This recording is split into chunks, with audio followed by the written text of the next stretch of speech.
Hi, this is Steve Hargadon, and welcome to the Future of Education. It's the 21st of February, and our special guest's phone is ringing. His name is Maurice Gibbons, and he is the author of the Self-Directed Learning Handbook.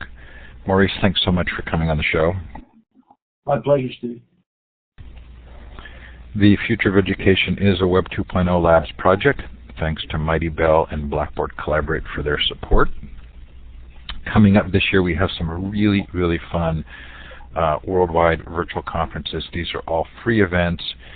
They start March 28th with the School Leadership Summit. They're built around peer-to-peer learning. And so these are school leaders teaching each other. There's still time to submit a proposal if you're interested. That's at schoolleadershipsummit.com. At ISTE, we're doing some really fun stuff for the 7th year. We call it ISTE Unplugged. It's all crowdsourced activities, and it starts the Saturday before with Hack Education, an all-day unconference that Audrey Waters is going to help facilitate this year. Then coming up in July is the Science, Technology, Engineering, and Math Worldwide Conference, which will be at stemxcon.com. It's not up yet. And then for the 3rd year, our Library 2.013, the Future of Libraries virtual conference, thanks to San Jose State University. Recently heard this referred to as the biggest, best-known conference in the library world. That's a huge credit to all of you who've participated in that. Plus then the Global Education Conference in November, our mothership, 5 days, 24 hours a day, 400 to 500 sessions. Again, all teachers, students teaching each other. Coming up on the Future of Education tomorrow, Michael Fullen on education reform and the change process. Monday, Richard Millington at an early hour. Also, Michael's at an early hour as well, so check at futureofeducation.com for that. Richard Millington on social community management. Gavin Dykes on Tuesday on student voice. Roger Shank on cognitive science and learning on Thursday. Then into March, we've got lots of fun. You can see new on this list, Peter Gray on Free to Learn, Elliot Washer on Leaving to Learn, Ernie Turner and Simona David on Improving Schools One Community at a Time, a fascinating project taking place in Romania, and Will Richardson to come on and talk about his short book, Why School. Anyway, lots coming up. Hope you'll join us for one. If you've missed any shows, they are all recorded. A fascinating show with Alan November this week. Before him, Laura Grace Walden on Free-Range Learning, Carol Black on Occupy Your Brain, Stephen Bezruchka on Poverty and Education. Anyway, lots coming up. These are all recorded in full Blackboard Collaborate form in an MP3, and they are available for your listening pleasure. So this is the chance where our live studio audience gets to indicate where they're participating from. Look for the star to the left of the map, double-click on it, and then click on the map. Give a shout out in the chat. Let us know the time, the temperature, your mood, whatever you want to tell us.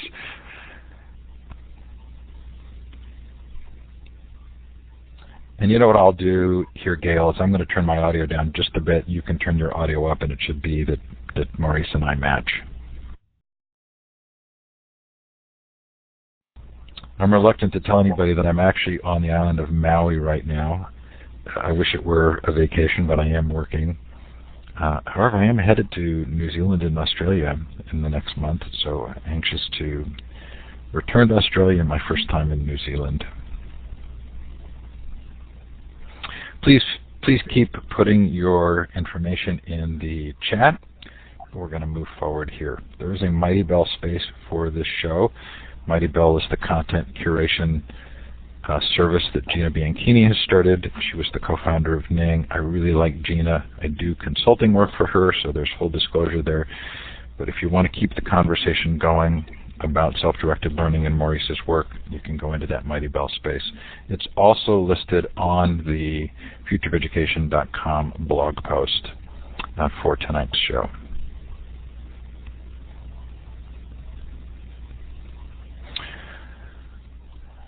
So, Maurice, we had an experience in, I do a weekly podcast with Audrey Waters called Hack Education, and we had an experience a couple of months ago that was sort of it was very moving and also sort of transformative of our thinking about education. And it was a description of her son who had just graduated from high school and his complete inability to feel like he could direct his own life.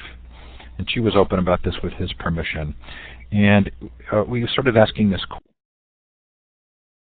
question: do most students graduate from secondary or high school with a sense of being self-directed? And unfortunately, I think the answer is no, isn't it? I believe so. I remember when my son graduated, a group of about 16 of his friends gathered in the living room, and my son asked me to come in, and he said, Dad, all of us have just graduated from school, and we haven't the faintest idea what to do next. And so we sat for most of the afternoon and talked about what to do next.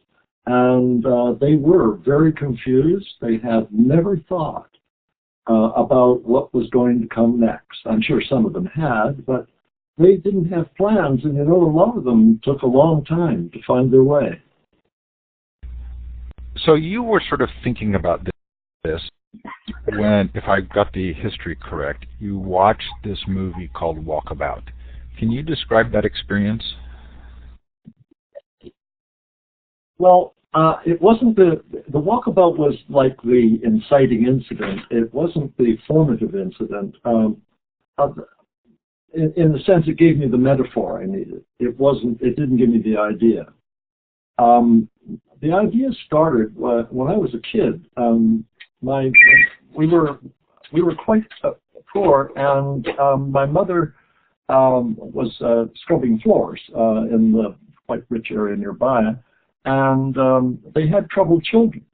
So they asked, she said, well, my son's pretty good with kids. Why don't you let him work with them? So I worked with a number of young kids, and they were all troubled. They had everything, but they were all troubled. And they didn't seem to have any sense of themselves or where they were going. And then I worked for the YMCA and did a lot of consulting with kids, a lot of work with teams and things like that. And I just got a real sense about kids. I've worked a lot on, when I first started teaching, I just worked a lot on with young people who were in the troubled areas of town. So I got a real insight into the struggles kids were going through and the trouble they were having in becoming people, really.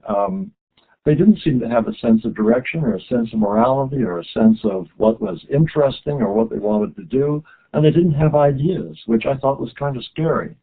So when I got to teaching, I started to think, well, what is it that kids need that they're not getting?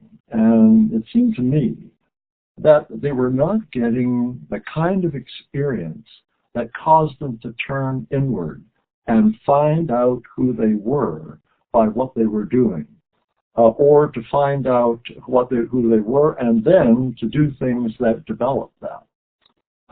So I started to think about, and as a teacher, I started to experiment with ways that I could get kids involved. And we had kids on a creative weekend where they planned the program.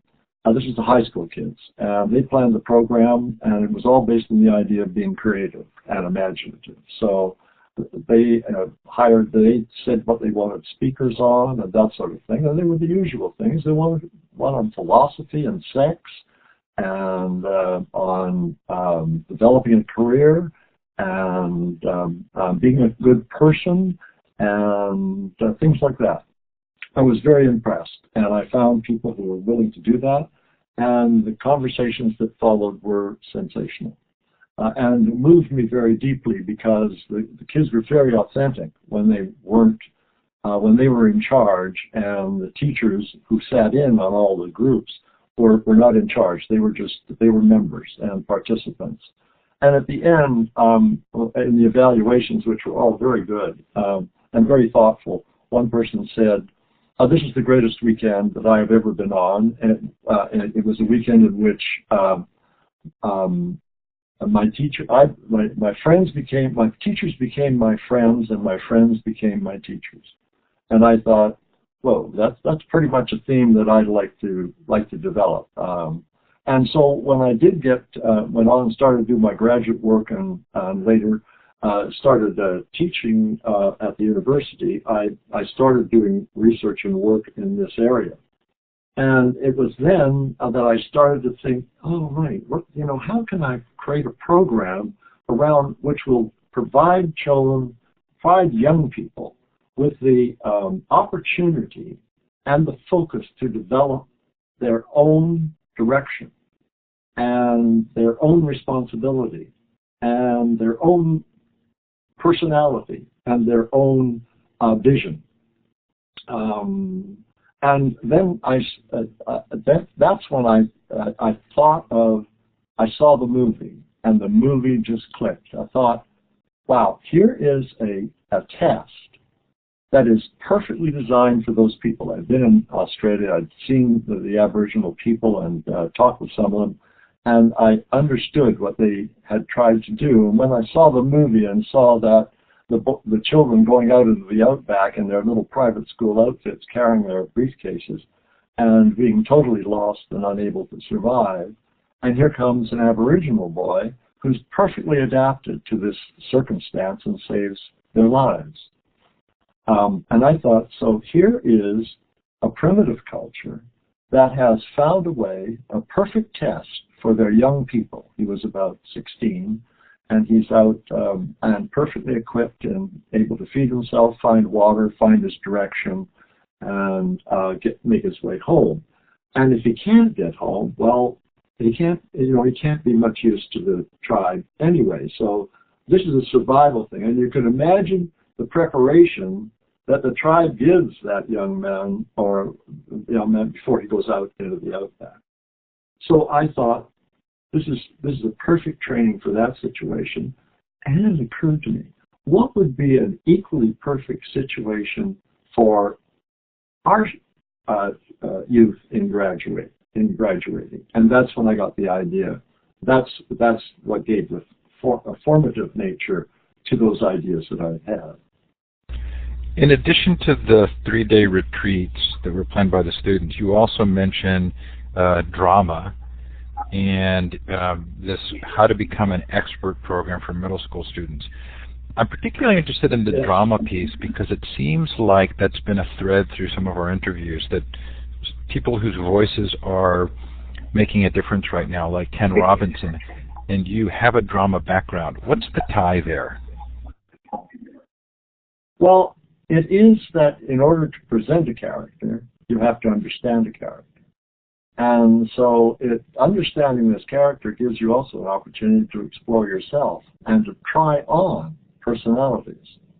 So, if you're a character in Riders to the Sea, you have to get into the character who has lost her whole family on the sea.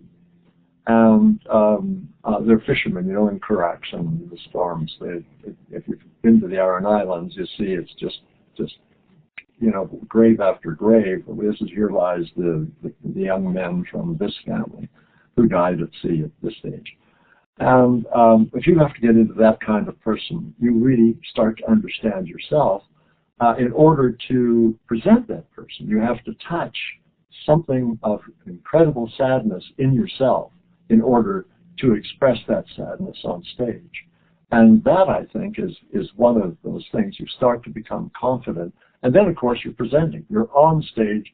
You're taking a terrific risk. And I think that capacity to take a risk is very important to growth. And we don't have nearly enough opportunity for it. Not legitimate risk, anyway. We create risks, but they're not true risks, and everybody knows that. So what's the difference between student-directed learning and teacher-directed learning? Well, where to start? Let's just do the raw picture. In teacher-directed learning, the teacher selects everything. They select the goals. They select the content. They select the means of presentation and direct the means of learning. They evaluate the student's progress and are just in complete control of the learning experience. Well, in self-directed learning, that's all reversed. The student sets the goals. The student decides how he or she will learn it. And they decide on the process that they will use. And they evaluate their own progress, because that's an important part of learning. And so if you can imagine that, the role of the teacher in between that, on the one hand, is directing the content and directing the student, marching the student through that content, whereas on the other side, the teacher has to ask, how can I help the student to find his own direction, his own nature, his own style, and his own direction, and then to follow it efficiently and effectively. And so that means that on the one hand you're teaching content, on the other hand you're teaching process. And I think that seems to me to be the future, and especially now with the resources available to students, there's really no reason why a student shouldn't be able to give him or herself a degree. You talk about the difference between necessary processes and assigned content. What do you mean by a necessary process? Okay, well, listen, if you're assigned content, of course, today we're going to discover the history of Germany. Assigned process is, today we're going to learn how to set goals, how to set your own goals for yourself. That's a process. And then, of course, everything that follows from that, learning how to plan, learning how to set up the action, how to take action. You see, the center of self-directed learning is action. It's taking action. It's not content. It's not just content for its own sake. It is content related to action.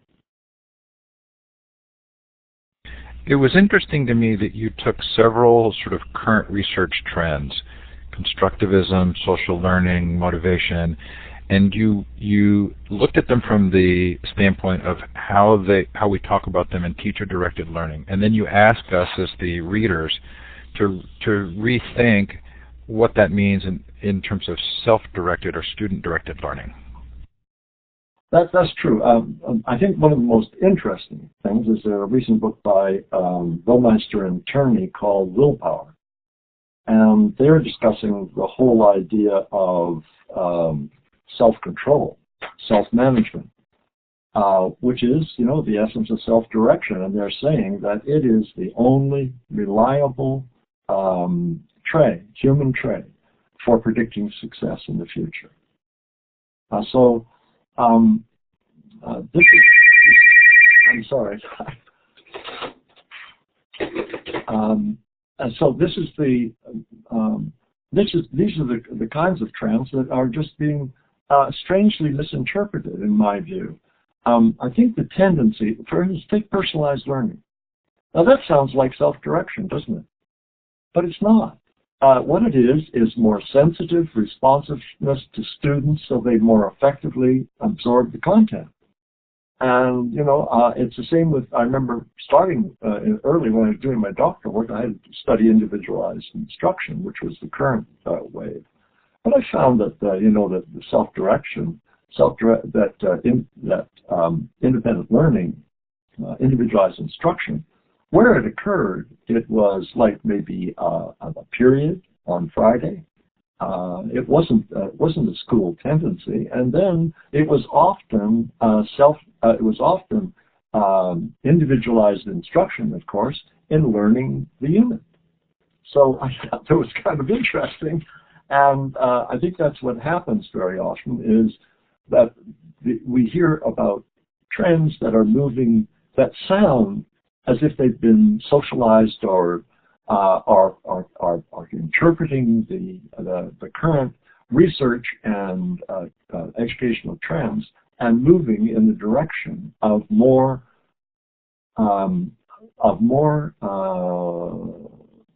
more social, more personal learning, more learning that is, you would think, more self-directed. When I hear personalized, I think, hey, maybe they're moving towards self-direction. But when I look into it, no, that's not really it. Because self-direction starts with us, right at the core of who we are. If you're going to start self-directed learning that's going to come from the individual, it is a completely different idea, because now you become an associate of the individual. You're helping that person to discover the very essence of themselves, their strengths, their ideas, their imagination, the range of their ability.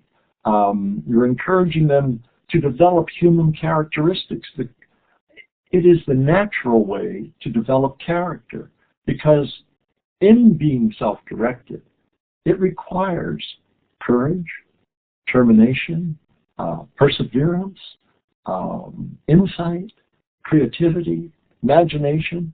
I mean, it is the essence of training for character. And you have to have character for self-direction, or you wouldn't be able to continue, because the essence of it is personal challenge. You progress by challenging yourself to move forward, and that's the essence of self-management too. I can just sort of ramble on. Peggy George asked the question in no, that's good.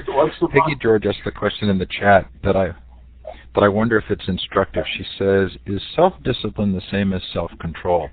And she may have meant, is self-direction the same as self-control? But it is interesting how self-discipline and self-control are phrases that kind of have a connotation of meeting somebody else's expectations on your behavior, whereas self-direction seems to be much more about setting your own path forward.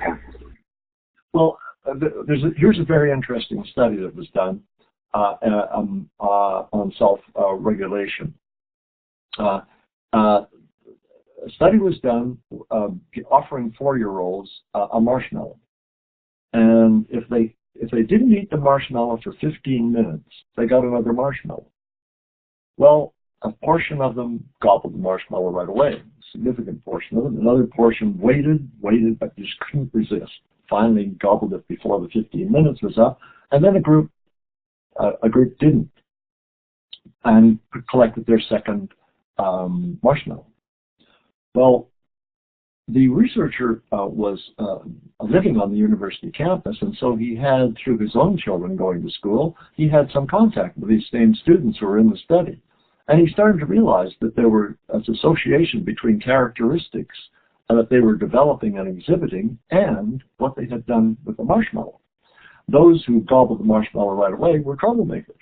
And this continued throughout life, and he did follow-up studies, and it showed that these people who lack self-control and self-management are going to be poorer performers in education. They're going to have a higher likelihood of criminal record, and so on. So what we're talking about when we're talking about these issues is the ability to direct oneself, the ability to manage one's behavior. It becomes very vivid in the marshmallow test. Are you familiar with the follow-up test that was done? You're going to love this, because this was Bandura and Michelle, I think, at Stanford. Yes. And in a second set of tests, they actually trained students to have more self-control, and the students that they gave the training to had the same long-term outcomes as those who had shown it prior to the training. That's fabulous. Will you email me that reference? I will. It is really fun to hear that second part. Yeah. Okay, so you talk about students gradually taking over the teaching operations. That's going to hit some people by surprise, right? I think it's disturbing, and I think it's why it's so strongly resisted. I think in regular education circles.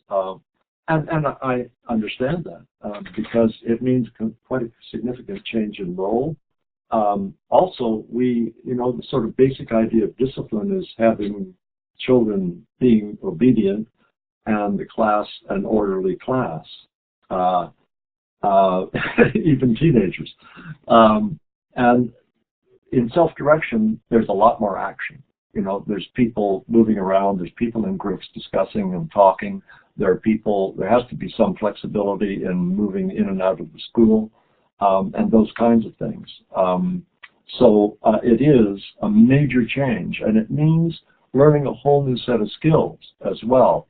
For instance, I think one of the main teaching skills is still teaching, but the other part of it is conferencing, meeting with students and being able to discuss with them in a way that is nurturing to the development of their own ideas.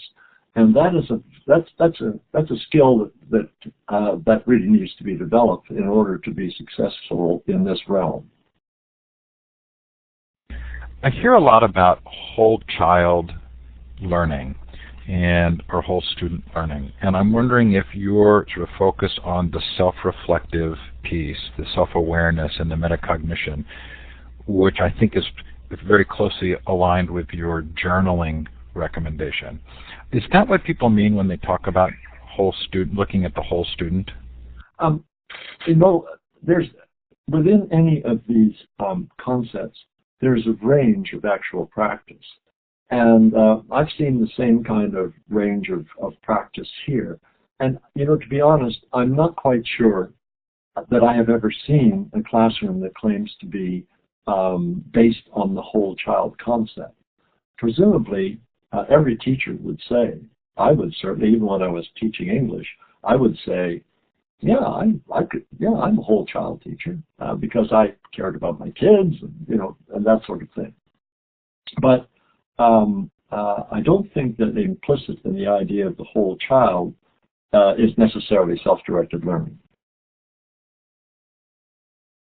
It's like, but there is a theme throughout the book of this sense of this not just being intellectual, but also being emotional and a part of the growth of an individual, the personal growth of an individual. Well, if you look at somebody like Erik Erikson, who I think is still highly regarded, his theory of development was that we move from stage to stage. I think that's implicit in our development through life and the stages of life. And one, for instance, is the stage of adolescence when we have to develop an identity or experience role confusion. And if we don't develop an identity, we remain in role confusion and until we achieve that, if we ever do. So there are challenges at each level of life. And I believe strongly in that idea that we have to learn to move forward and to move forward on a regular basis and to move forward well. And that continues throughout life. That's my concern, is the inconsistency with the way people are in school, with the way they're going to be the rest of their lives. I think people should be learning to be self-directed like they are in kindergarten, or they used to be in kindergarten. I haven't been in one for a while, but they used to be very, very self-directed and full of action and activities and explorations and discoveries. And it seems to me that's the way school should be. We should be learning every day something we can use well for the rest of our lives. In fact, the system should be designed to promote successful life. And that's why I believe in self-directed learning, is because I think it cultivates who we are, it cultivates our skills and abilities, and it encourages us to develop a sense of what we can do well and becoming expert in some field of our choice, and growing up to be whole and developing human beings. It is a very emotional activity. It involves qualities of character that are very emotionally based, like, as I mentioned, courage, decisiveness, perseverance, and so on, which are great qualities, and qualities that not only enable us to resist gobbling our first marshmallow in order to get two, but also enable us to keep going even as we get older to pursue a wider and a deeper quality of life. So I want to move to a discussion of implementation, because I think many people here will be interested in that. But before I do so, you do talk in the book about the role of passion and finding passions. Where do you land on this spectrum of sort of an inborn passion versus becoming good at something and having that become a passion because you're good at it? I say yes and yes. Some people seem to have that natural drive. I don't know whether it comes from the family environment or what. I suspect we are really tabula rasa when we're born, except we have some inclinations that are of a general nature through our DNA. But it doesn't really matter, because if you have that, let's imagine that you do come with an imprint, then it should be developed. You should discover it, find out about it as soon as you can, and start honing and developing it.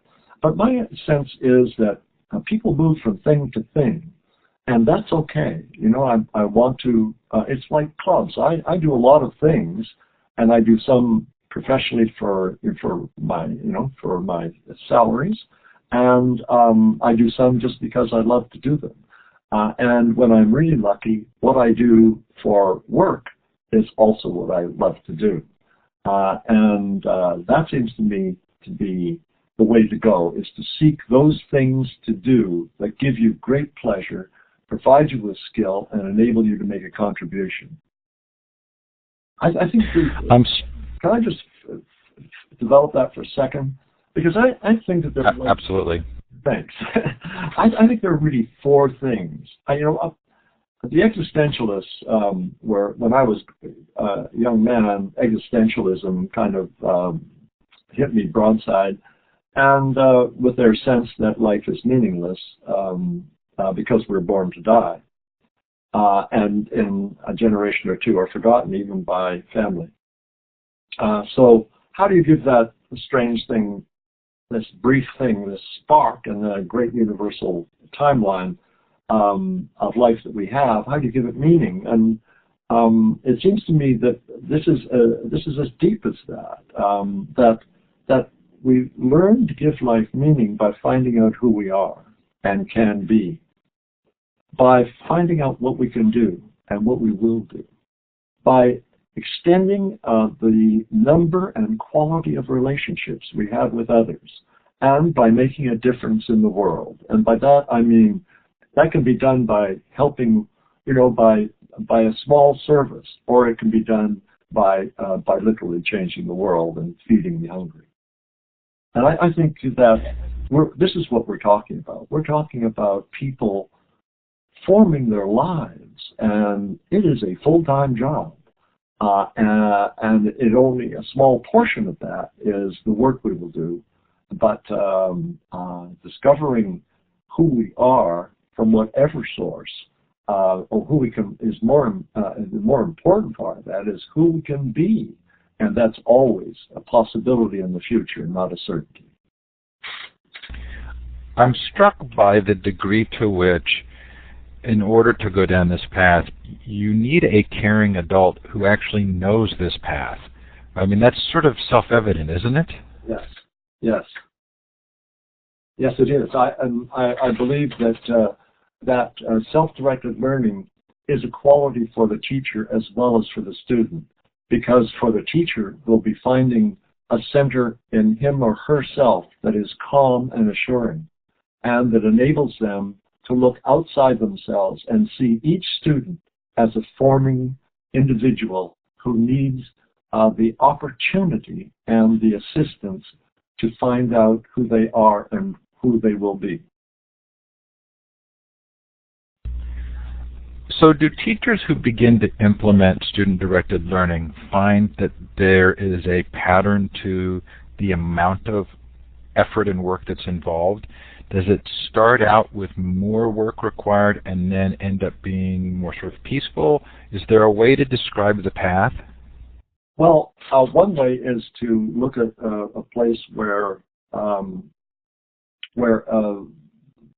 self-directed learning is established, and that would be Jefferson County Open in Colorado.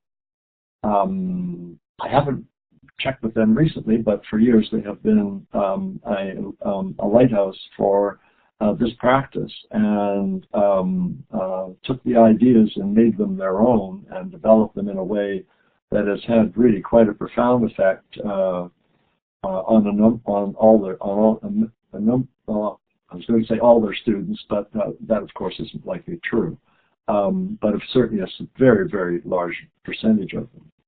There's a book about it, Lives of Passion, Schools of Hope. That was an interview of 800 or 900 students who graduated from the school and studied their responses to the experience they had and the quality of life that resulted. It's quite impressive. I love this line from the book. Go ahead if you need to. Maybe that was me coming back to the speakers. I love this line in the book. A curriculum can be defined in a list of the competencies students are expected to perform. Yeah. Yes, I think that's entirely possible. In fact, I think some teachers, although I haven't been close to schools for a while, so this is I have to admit that, and I'm not able to speak directly about this. But when I was developing curriculum and working with schools, and indeed in myself, was teaching myself, we often used a list of competencies that students were to develop, and then would provide opportunities for the students to develop those and encourage them in their achievement. So there's the general ideas of the book around self-directed learning, but there are also some very sort of specific opportunities or recommendations for implementing. Can you tell us what a learning package is, what a personal plan is, what triads are, and what passages are? Sure. Well, let's see. What was the first one? Well, you can take them in any order, but I had written down, learning packages. Okay, and then give me the list again. I wasn't really paying that close. Okay, the learning packages, personal plans, the peer support groups or triads, passages, student learning agreements, celebrations. Okay. There's kind of a structure here. Yeah. Well, the package is, can you imagine a spectrum from the teacher-directed learning I described to the self-directed learning? If you imagine a spectrum of those, where on one hand we have a strictly teacher-directed, everything by the textbook, by the test, by the lesson, and the questions afterwards.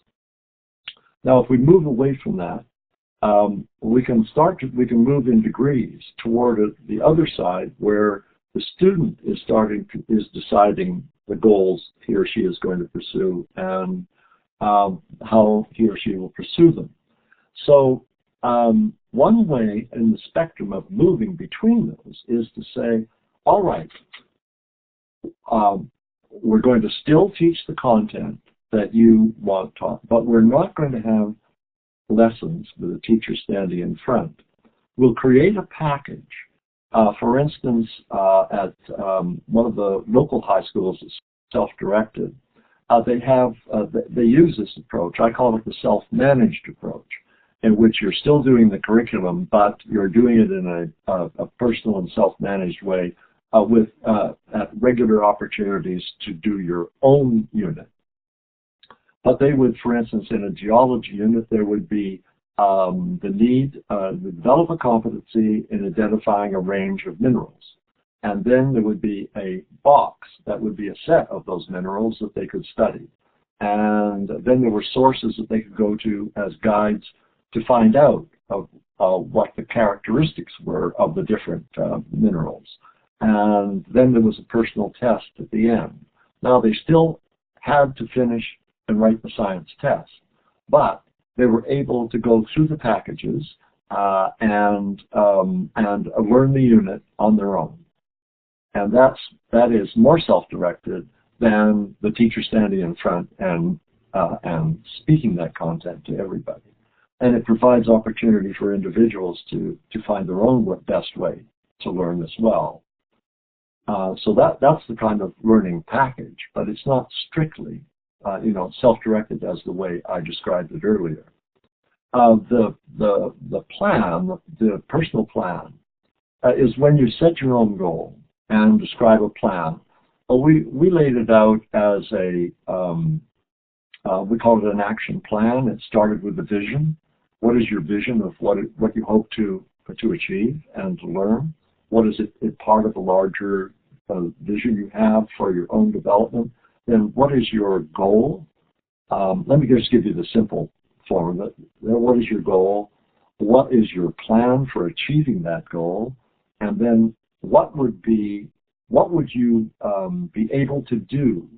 How will you and we as your teachers be able to assess the quality of the performance you've had in this action? So they present 3 levels, like or passing, ordinary, okay, got it done kind of thing, and then a did well, and then I was excellent.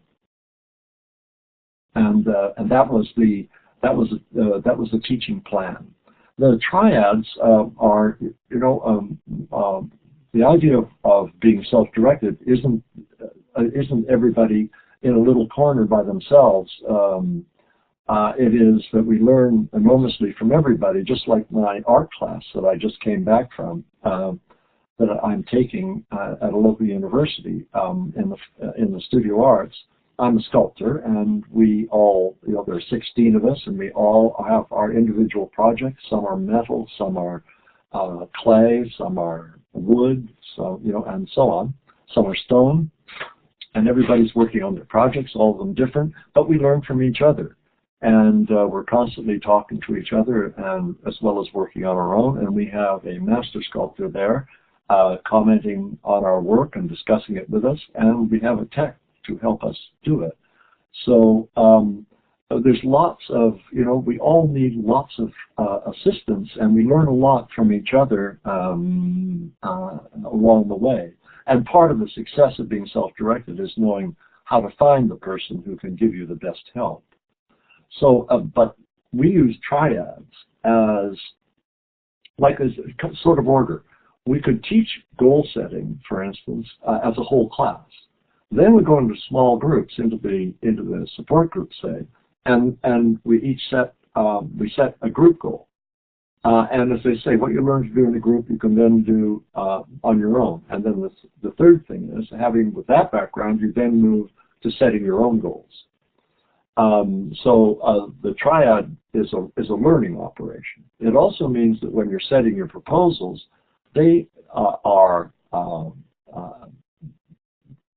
they can listen to your proposals for your own actions, discuss it with you, ask you questions, help you to enrich it and develop it, and provide you with support and assistance. And you become a team helping each other achieve your individual activities.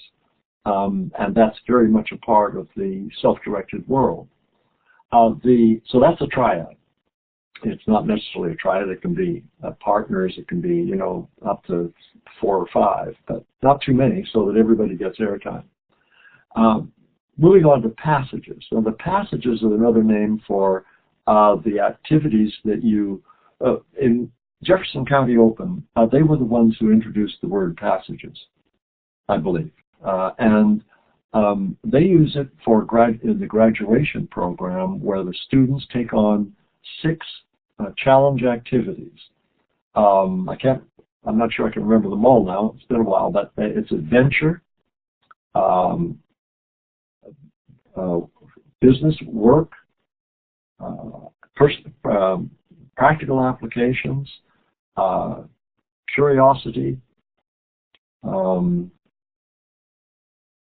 There are a full range of fields, and the student has to plan an activity and demonstrate that it's a challenge. That is, that it moves them beyond the easy and familiar. It's kind of mythical in that sense. It's a hero's journey for each individual because it requires courage. And in that courageous act of going, for instance, to a dig in Mexico, you have to be courageous to take that risk to step out of the easy and familiar. And you have to be confident that you will be able to handle yourself and be able to deal with the challenge of performing in those activities. So the passage then is what you do as your passage to adulthood. So you prove that you can go out and an adventure and climb a mountain, but of course thousands of possibilities there. You can prove then, and in doing those activities, you demonstrate your readiness for graduation, your readiness to move on, not just from school, but to adulthood. The agreements. The agreements are like contracts you make with yourself, and it's the plan set in the form of a contract with yourself. Well, for just a minute now, maybe you mean with the agreements that we make with ourselves. And those, remember Ruiz, the 4 agreements? There's also a set of agreements that we make in pursuing self-direction, agreements with ourselves, that we will be honest because, we're being honest with ourselves. That's the key, to be honest with yourself. And another agreement, for instance, is to take full responsibility. There is no one to blame. You are responsible for what happens in your life. And so it's agreements of that nature that provide the style that guide the student in pursuing the self-directed activity. Finally, the celebration. Hey, I've been to the celebration at Jefferson County Open, and it's quite spectacular because the students have really been through something. I sat in on one, a young girl had just gotten her pilot's license, and another guy had actually come from a dig in Mexico. Another group was celebrating, I'm just picking out one of the 6, was celebrating they've been a flood in a river near where they were, and they've been down helping a farmer dig out for 2 weeks. And things like that, because service is a very important, one of the very important passages. And the celebration is simply a recognition of the importance of this transition, that, when they know that they are not just graduating from school, they are moving from childhood to adulthood. And that is charged with meaning. And it is the goal, if you like, that school has, is to graduate people charging into life and charging into adulthood. So this is a celebration, and there's speeches and music and dancing and action, little dramatizations and that sort of thing. And it's a grand thing to be there and see them all celebrating the things they've done, because they know what the others have done and admire it. And there's a grand feeling in this environment. It's quite different from the celebration that we usually see for graduation. I want to move to Q&A in a minute, but before I do so, I want to ask you about a line in the book that has kind of a shadow that goes over when I read this line. It was, "Sometimes the dragon wins." Why does the dragon win sometimes? Well, sometimes you just set your goal too high.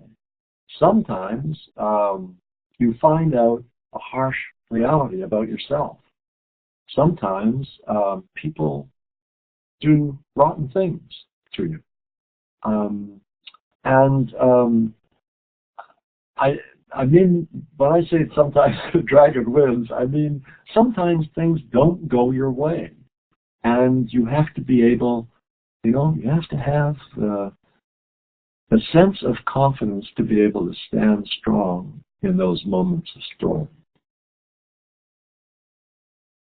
There were several books that you referenced in your book that I thought, I want to go buy that book.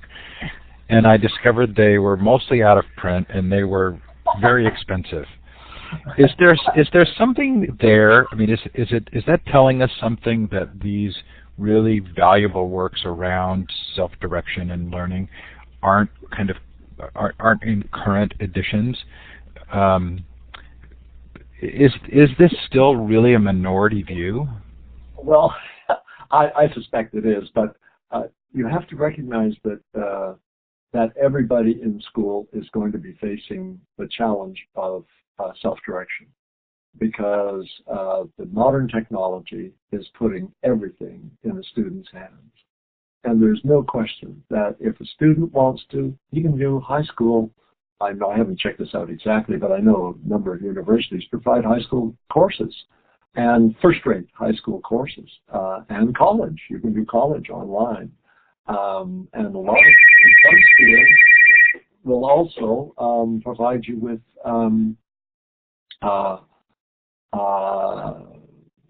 you can get a degree online as well. I believe also that what is coming in the future, and I'd even propose it, is that students become highly self-directed, that they keep a journal, which is like a record of their thinking and development and ideas, and that they keep a portfolio that is a demonstration of all the work that they have achieved, and that they start to think of it as a set of achievements that they are designing in order to represent themselves as the very best they can. I think it's a great way of thinking. I'm building this portfolio and a journal to describe the steps I've taken, and I have these proofs of what I have accomplished as a result. What more do we need in order to demonstrate that we have made great achievements? And what better motivation for doing them than assuming that we are building our lives and that our lives are public? So Margaret makes a comment that I think should be our first question. If you have a question for Maurice, you can put it in the chat, or you can raise your virtual hand. That's the hand icon at the top of the participant window, and I'll give you the microphone. But Margaret says, we tried moderate student-directed learning, but the students wanted the teachers to tell them.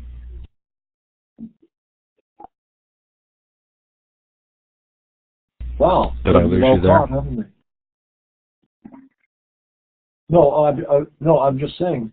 I think that's a result. When I did my research and developed a self-directed classroom, like starting from nothing, one of the students said, "Well, what do you want me to do? Tell me and I'll do it." And I sat.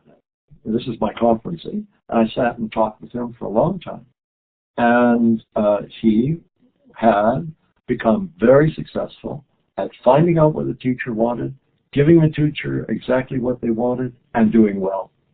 And he didn't want to give that up. And I think that's quite common. If you've nailed the system, why would you want to change? And particularly when you knew that in the new system you might not have the same success that you've had in this reliable, predictable way. So, I mean, I understand that. I think that's quite human. And part of the process here is to encourage that student to start to see the importance of developing their own view, that it's what life demands, is that they have to be able to think, what is it that's worth doing? And what is it that's worth doing well? And how do you do that thing well? And can I keep going when the going gets tough to make sure I do it well? That to me is the kind of essence here. Is there a part of our humanity where there is a temptation to escape from freedom, where it's comfortable to have someone else telling us what to do? And do you think some people are even sort of significantly built that way? I think that's true, but I think also, like, I go to lectures, I go to hear speakers, and go to movies that I think are going to be informative or helpful. So I use all kinds of sources for developing for finding about what's going on and generating new ideas myself. So I think that's quite reasonable. I think it's also comfortable. Listen, the main thing that you fight when you start teaching self-direction is inertia. And it's also the first thing that the individual fights in becoming self-directed is their own inertia, because inertia is the natural state, and it takes energy, imagination, courage, diligence, and everything like that in order to move forward. One guy, I've forgotten his name now, Preston or something like that, Prescott, wrote a book called The War of Art, and it's about the war we have with our own resistance to taking action. And I think it exists. So yeah, it's comfortable to have the least responsibility possible, but I don't think it's a healthy state. We have probably time for one or maybe two questions. If you have a question, feel free to put it in the chat or raise your virtual hand. Some time ago, Sandy asked a question in the chat that I wanted to make sure we got to. She said, what about students who have ADD or some other form of behavioral disorder? What could be more perfect than a self-directed program?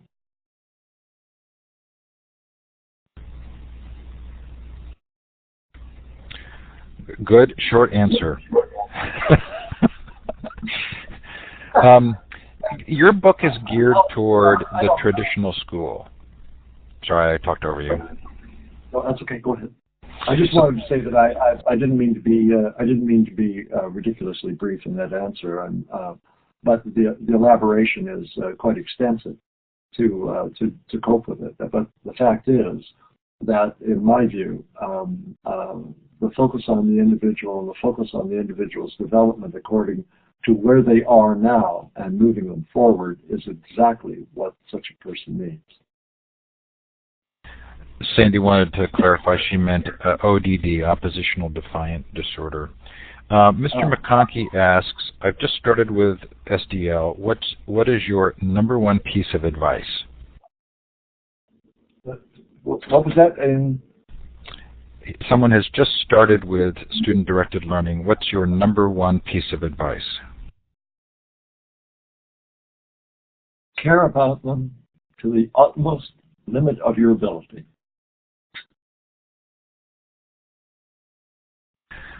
I think that's a great place to stop. Maurice, thank you so much for coming on the show. As a courtesy, we do finish on time. This has been terrific. Well, I hope so. It's off the top of my head, and I hope it's been helpful. It's been a real pleasure talking to you and to your audience. Thank you so much. The book is the Self-Directed Learning Handbook. And then, am I right, it's selfdirectedlearner.com? Self-directed learning. Selfdirectedlearning.com. .com, yeah. And there's a lot of stuff on that website. Thanks, Maurice. Thanks, everybody, for attending. I will type in the chat in just a second, selfdirectedlearning.com.